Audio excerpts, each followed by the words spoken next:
Today we're talking about mistakes. If you're looking to improve in the finals, you need to avoid these costly mistakes. So in this video, I'm going to go over about 5 clutch mistakes and walk you through steps on how to avoid them.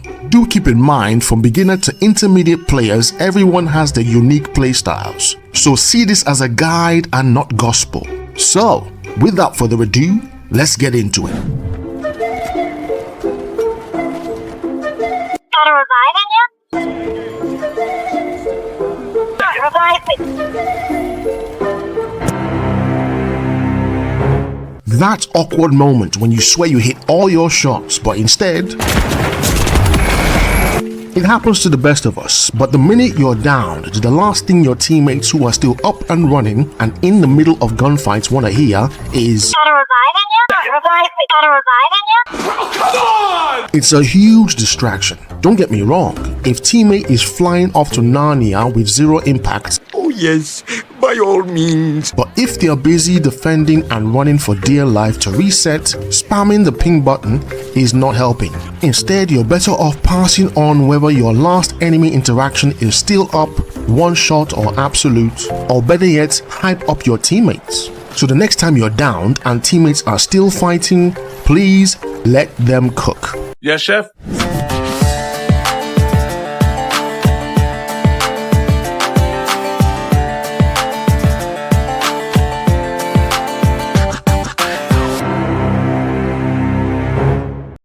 So here's the thing about cash outs. During cash out, you get extra cash for unlocking and plugging the vault, team wipes, etc. But during the final round, forget about what you see on the screen. It's 25 grand cash for every successful steal, with no extra bonuses. But you do get an extra all expense paid trip back to the lobby. As always, rushing the vault blindly exposes your location and gets you picked off one by one. So here is one of many alternative plays. Taking height or sneaking in quietly to gain as much information as to the whereabouts of your opponents so you can get a possible pick or 2, or even better yet, a team wipe, to give you enough time to set up defenses ready for your next fight.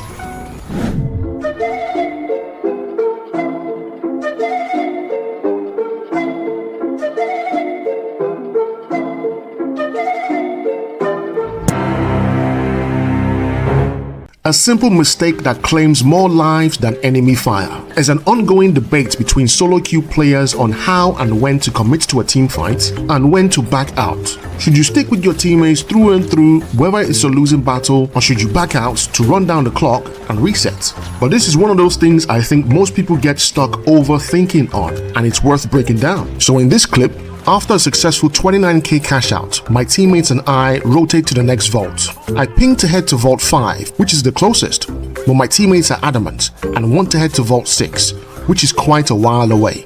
So I stick with my teammates, who in typical solo queue fashion get insta-wiped. The retros are over in a vault to check what's inside. And I almost joined them, but thankfully I stuck with them to pick up the pieces and reset, therefore avoiding a team wipe and losing rank points. Another example, the cash out is 30 to 35 seconds from being secured. My heavy gets down and my light teammate is on ground level looking for picks and eventually gets eliminated. So rather than risk going for a res, getting picked off and lose the cash out, I stay on height to play defense and eventually secure the cash out, therefore give me enough time and space to res and regroup with my teammates. The moral of the story, gang? Well, it's simple. If your teammates are fighting, fight with them. Even if it's a losing battle, it's more beneficial for you to stick with your teammates and get wiped, to respawn together and have another go, than for you to split into different directions, chasing tails and eventually losing the game as a whole. So avoid being that teammate that runs to Njimo when your teammates are at Halto fighting for their lives to secure the vault. A contestant is collecting eliminations one after another. Four down.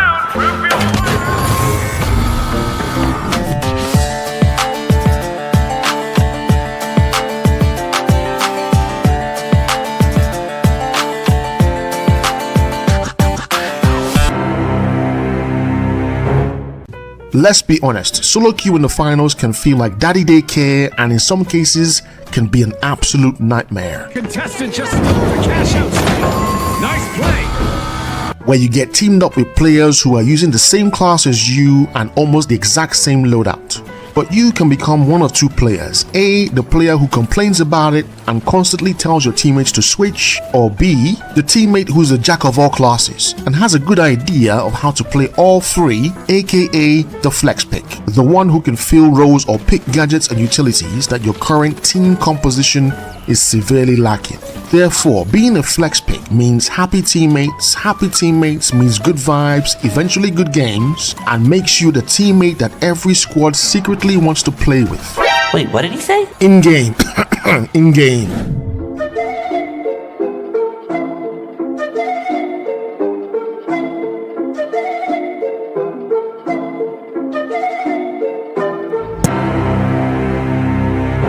Now, this is not the part where I tell you to use your gadgets. No. This is the part where I tell you your gadgets and specials are more important than your guns, especially when you combine them to create some of the most explosive and crack plays in the finals.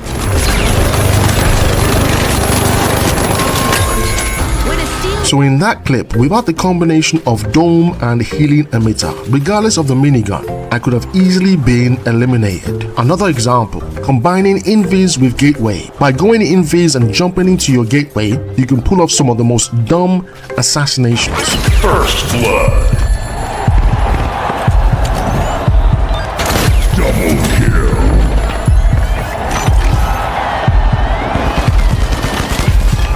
Triple kill. One of my personal favorites is using the minigun and pairing it up with C4 and explosive mines. Just place them down and go about your minigun business, and they simply go Bada boom, boom, boom. So to put it very simply, This is not Call of Duty. This is not COD, my guy. a quick rundown of some of the common clutch mistakes I come across while playing the finals. If you've come across some of these mistakes while playing your games or others not mentioned in the video, feel free to let your frustrations out in the comment sections down below. And until next time, your gaming craftsman is Bada boom, boom, boom. out.